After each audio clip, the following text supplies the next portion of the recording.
A common question many gardeners ask in the fall is whether they should prune their hydrangeas now or wait until spring.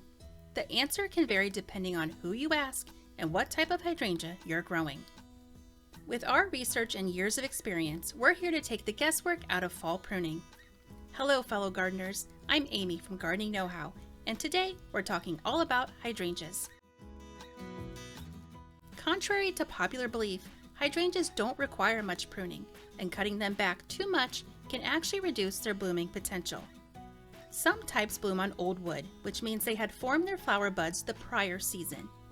And some species grow on new wood only, which means they have formed their flower buds on the current season's growth. These types are quite suitable for colder climates, where there is no chance of the flower buds being harmed over the winter, as they simply do not exist yet. Some newer introductions combine both traits, which bloom on both old wood and new wood. So basically, if you have cut back a stem in the fall that contains the flower buds for the next season, you have just sacrificed next year's flowers.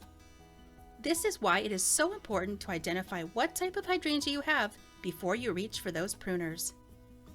No matter what time of year, you can always keep your plant neat and tidy by removing any dead, damaged, or crossing stems.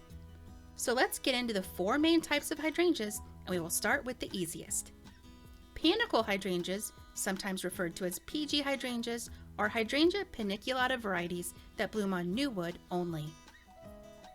This group can technically be pruned in fall or very early spring.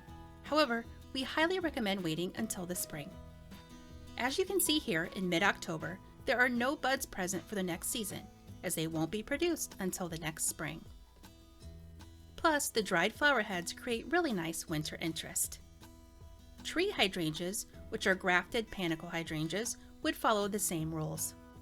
These plants could also be pruned in late fall after the plant has gone dormant, if you prefer a tidier look to the landscape.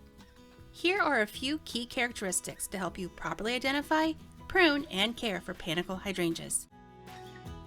Now for the second group, Hydrangea arborescens, commonly referred to as the smooth hydrangea or Annabelle types, as the variety Annabelle is one of the classics.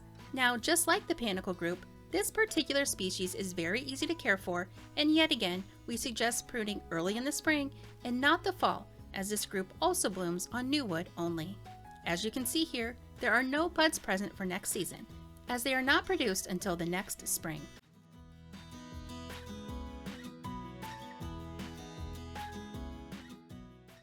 The oakleaf types, known as Hydrangea quercifolia, has, as the name suggests, leaves that resemble oak tree leaves. Oakleaf types bloom on old wood, which means they need to be pruned right as the flowers fade and no later. You can prune this hydrangea at that time to control its overall size. However, it is never necessary to prune this type of hydrangea. As you can see here, the buds are intact and ready for next year as of mid-October.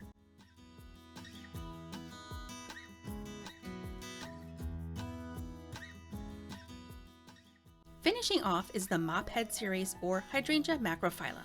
They are also referred to as big leaf types or lace caps.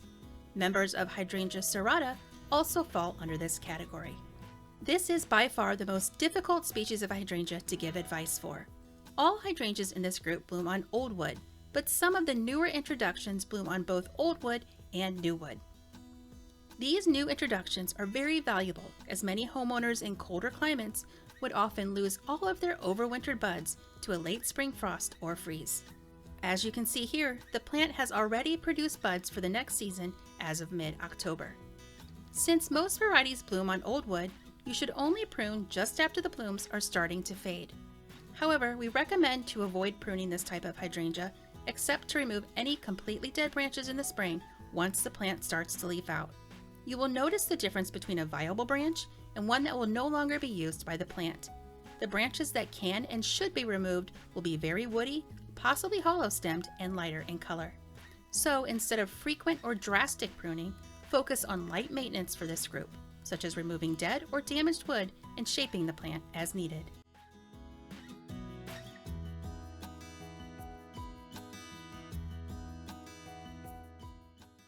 Thank you for joining me. I hope this video helped clear up any confusion and gave you the confidence to care for your plants properly. Remember, knowing your hydrangea type is key to deciding when and how to prune. Until next time, happy gardening!